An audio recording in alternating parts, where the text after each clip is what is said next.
But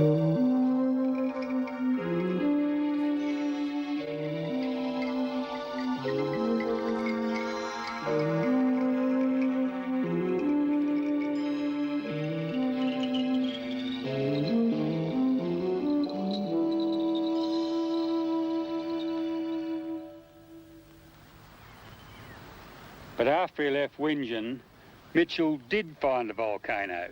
He came up that valley and he found this place. And this is Kaputar. It's now a national park.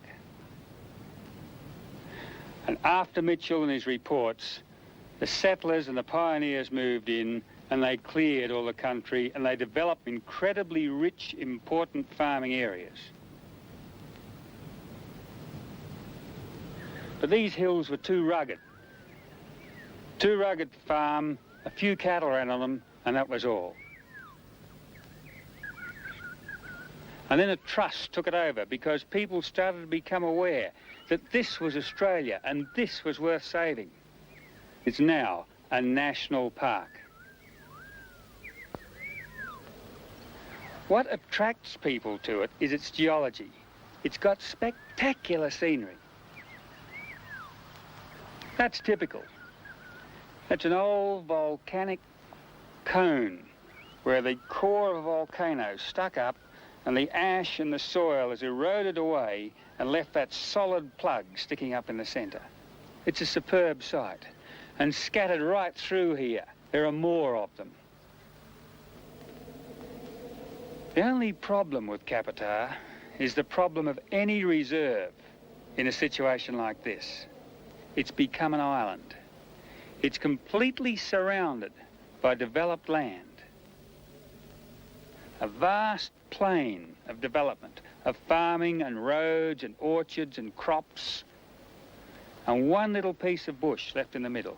Oh, it's a big piece, but it's little in terms of what surrounds it. So it's really an island. And in these islands is where evolutionary changes take place. And to the bushwalker, the naturalist, or the straight Australian who's interested in his own country, these are fantastic places to see. Not only for their obvious physical beauty, their intrinsic value in geology, but the absolutely marvellous subtle changes that take place everywhere you look. To walk through the bush here is really exciting. And that's all you can do because this is a national park and you can only walk through it and see it and enjoy it. So let's look.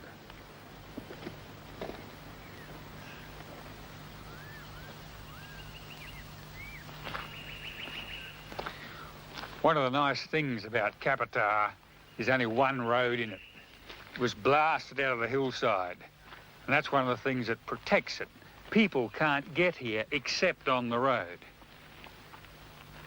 In the blasting, a new environment was made. A steep, cut slope, and the rock has provided a place for a specialised group of animals, like those. These red fruit, of course, aren't really fruit at all. They're giant carnivorous slugs, and they are only found on these mountains in this national park. And that's the case of this isolation, because in the natural situation, this area was isolated by flatland. These slugs developed into a particular type, redheads if you like. In other ranges in New South Wales and New England, the slugs are different coloured. They're just as big, but they're quite different coloured. You can see the trail of slime where this fellow has gone around hunting, and now he's moving up that rock. There's the eyes poking out. There's the breathing hole coming under the mantle. Because, of course, slugs are related to their nearest relative, snails. And there's a native snail. He's got a shell instead of having a body like this. They're both mollusks belonging to a group of animal called gastropods. That means they walk on their belly, great big flat foot. Scattered all over the rocks, following up on the wet surfaces and grazing over the life that is attracted, the small insects and the larvae of small insects, and most important, other snails and slugs. Fascinating animals, but just one example of the way things start to inbreed and form their own type when you have isolation.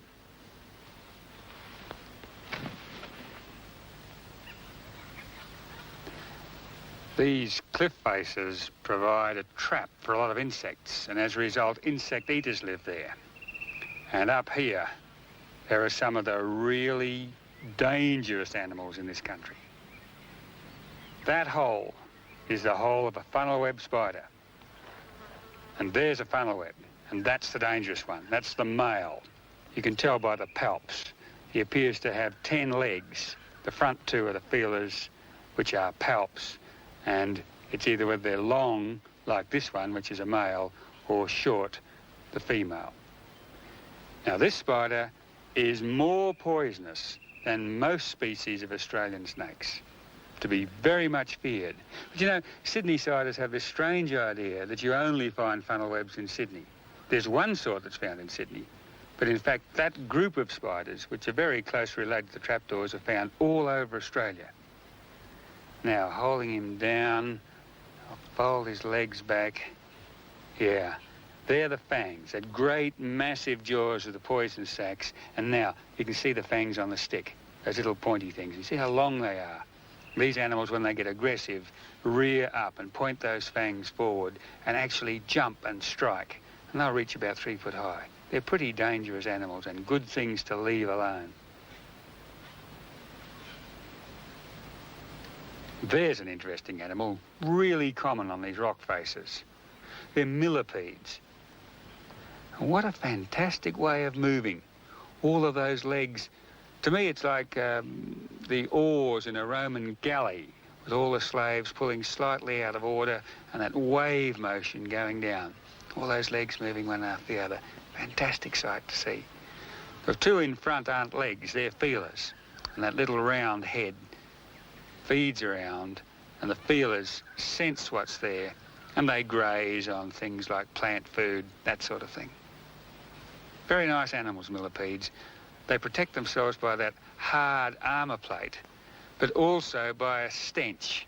And some millipedes have a very strong odour, which is a very good thing for protection, because nothing wants to eat them.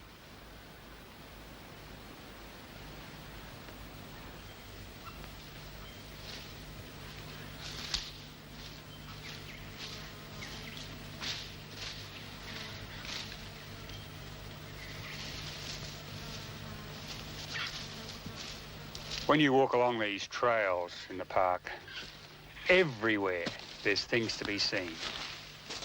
In the leaves, on the ground, under bark, in the grass.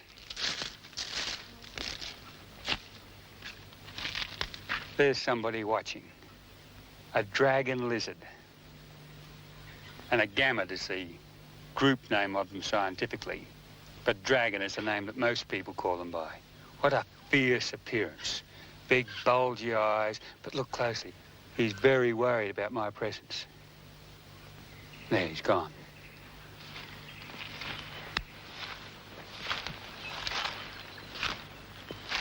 This sort of eucalypt bush is burnt, turned over, but it's got an enormous number of habitats in it. Got grassland, fallen logs from fires. It's pretty rough stuff to get around in. To work in this, you use all your senses, your eyes, your ears, your nose even. And you find all sorts of things, both the continuum and the isolate. Now this little bloke is one of the isolates. Got him this morning. This little bloke is not only beautiful, but he is one of the most exciting small mammals on the Australian landscape. He's a marsupial belonging to the group of animals called dasyurids, and they include the native cats, the Tasmanian devil, the Tasmanian wolf, and this particular one's name is Antechinus. Most people, when they see him, would imagine, oh, he's just another mouse. But when you look at him closely, that long, pointy head, the feet are quite different, and that big mouth full of very sharp dog-like teeth. And you see, he's biting my finger there. They're incredibly bold and brave and courageous and very sharp with their teeth. Oh, ouch. But he's really getting stuck in that finger. Hey, come on, that's it. Now, when I said this is an isolate, right across Australia, these little animals live. And when the white man first came here, they were found in the southwest, in the desert, in the north, over on the east coast, everywhere. And as man invaded through and cleared the forests and made the farmland, the habitat of this little animal disappeared because he's a forest animal. And here, this one, isolated on this island, may in time become something quite distinctive and quite specialised. It might be the colour or the size. It might be the face pattern. Whatever change takes place will be dictated by the new conditions on Kaputar.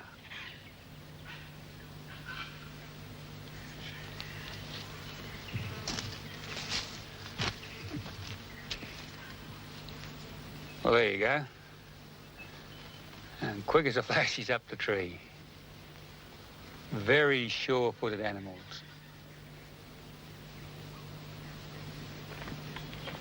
One of the nice things about the park is there are walking tracks. Nice because you don't have to crash through the bush and make a lot of noise. You can walk fairly quietly and see and hear a lot of things apart from yourself.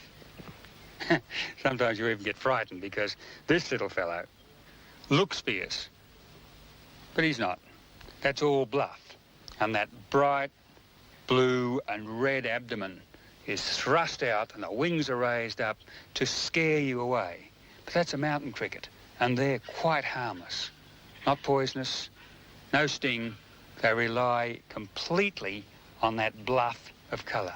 And it must work because there's plenty of mountain crickets around, and they've even lost their other abilities. They can't fly, their jumping legs have diminished down to almost nothing.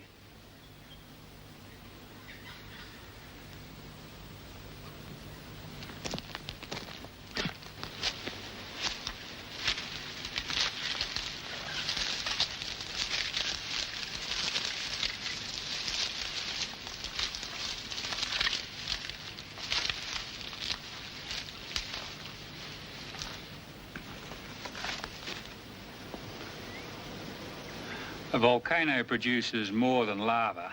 It produces ash. And sometimes you get a bowl of ash contained in the lava flow.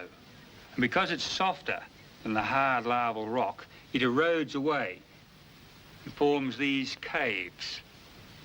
They're superbly coloured things. There you can see where there's a lens of ash that's come into the rest of it. But the main colours, the reds, are the chemicals, the minerals, leaching out and oxidising, but the yellow and the greenish colour are algae. They're things growing on the rock and changing the rock back into soil. A cave like this is also the home for many animals. Go and have a look.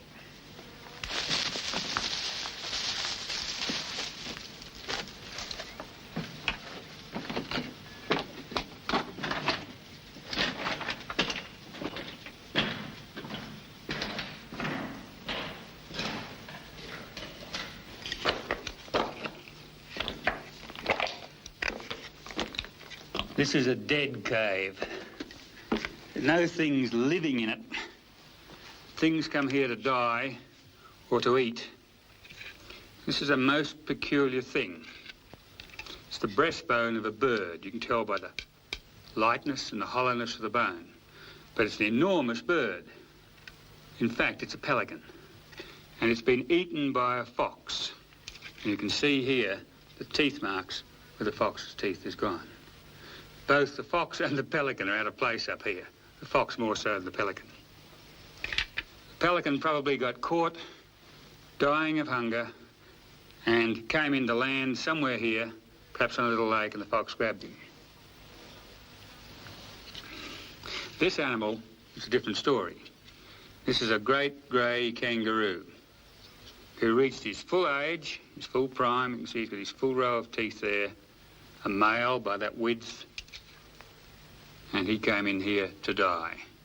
And it's interesting that the bones are still fairly intact, meaning that nothing came in to predate on the body, to scavenge on the body, except insects and beetles, which tells that there's not a lot of carnivorous wildlife around this area. But there's more of this cave yet. Goes on back this way. Have a look over here.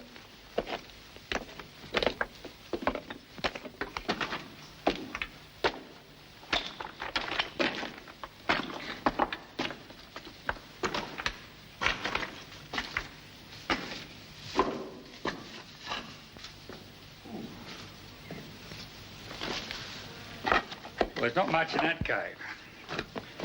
Shelters like this were used by the Aboriginals in the early days, but they didn't live down there. They worked up here on this high ridge of dirt that is the eroded soils that build up in a bank. When you look at the pebbles here, they're the crumbled pieces of this volcanic rock and ash. But down among them are some which don't belong. That one, that one, that one, and that one. Now, they're very interesting, and I'll show you why. They're out of place here. These are sedimentary or metamorphic rocks which have come from somewhere else. They don't belong here, so they had to be carried. But more important, they have a sign on them, which is called a bulb of percussion. That means that somebody has hit it. Where it's hit, you get a fracture, which makes a bulb. It's possible in nature to get natural bulbs percussion with rocks falling down, smashing into another rock. But to persistently get this same bulb on a whole bunch of stones, which have been imported here, indicates old Aboriginal tools.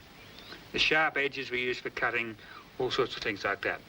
If you should find these tools, leave them there, because under the law of this country, Aboriginal heritage should stay where it is found. Report it by all means, but leave it where it is.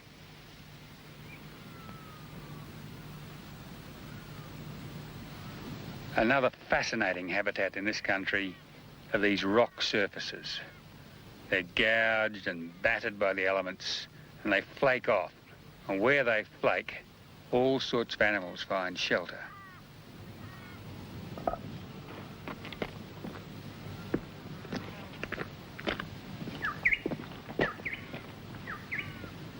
When you're turning them over, make sure you turn them back. That way you leave the shelter.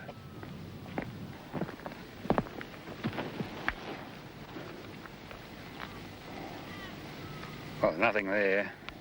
That one's a bit small. But here's something. Now, he's quite dangerous. He wouldn't kill you, but he'd make you pretty sick. It's a scorpion. You see the sting? That contains a poison. And this is the only animal that can control the amount of poison it injects. His front end is quite harmless. That's the nipper part. He uses that for chewing up his food and protecting himself, but the sting is his main protection. Look at the way he runs. You can see there the relationship between scorpions and spiders. They've got 8 legs. They both belong to that big family called arachnids.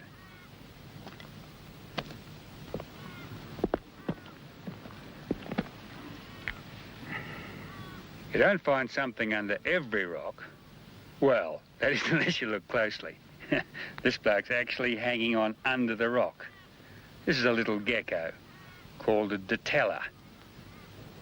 Beautiful animal.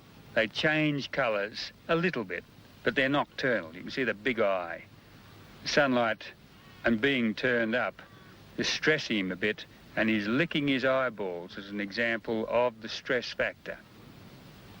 It's also a way of keeping them clean, but it's certainly a stress thing the same as a dog pants or a human sweats under stress. Let him go again. Ah, nice, fat, juicy earthworm. Well, that's what you'd think first up, but it's not. This thing is a snake. It's called a blind snake or a worm snake. Beautiful little animal. Completely blind. The eye spots can just be seen inside the head. But every once in a while, you see the forked tongue flicker. And when you look very, very closely, you'll see the scales. It's not slimy like a worm. It's smooth and slippery because it's a true snake.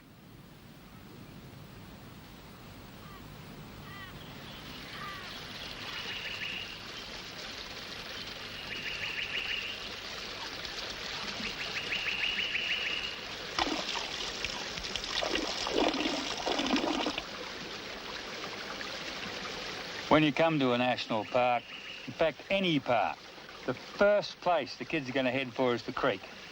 Few jars and collecting the marvellous range of wildlife. And these isolated mountaintops have got specialised wildlife. This one is a flatworm, a planarian, related to leeches, but it doesn't eat you like a leech does.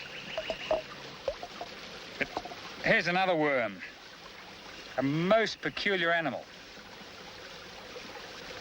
That's all one worm. It's called a hairworm, for obvious reasons, but it's also called a Gordonian worm.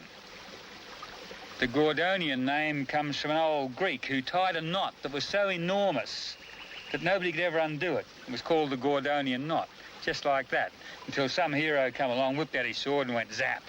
Cut it open. That's called solving the Gordonian knot. There's a few more goodies. Little back swimmers, water beetles, shrimps, all sorts of marvellous things that live in a pond. But when you're here in the park or the bush, catch them, look at them, enjoy them, and let them go. Because that's what conservation is about, leaving it to somebody else.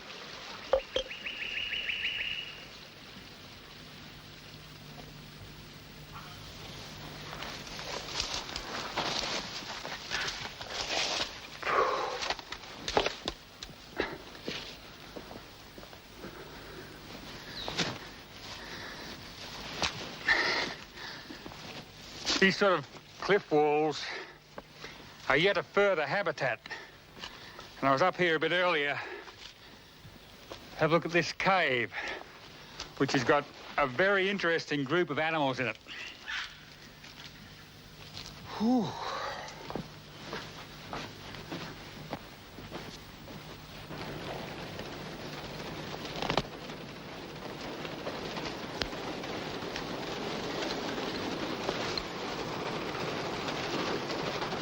This stuff's bat droppings.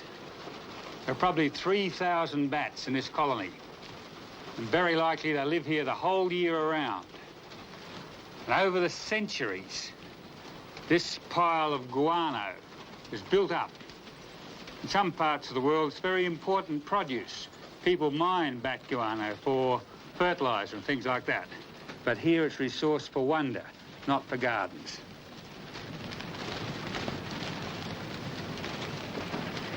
These are the little fellows.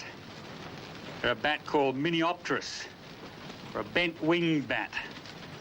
The last joint of the wing comes around and bends up in itself. Sharp teeth for biting. Off you go. A very common cave bat in this part of the world. This colony of 3,000 odd is probably one male to every 20 females. It's a real harem situation.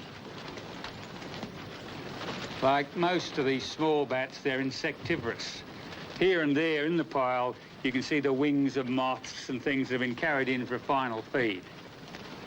Oh, well, we'll leave them in peace.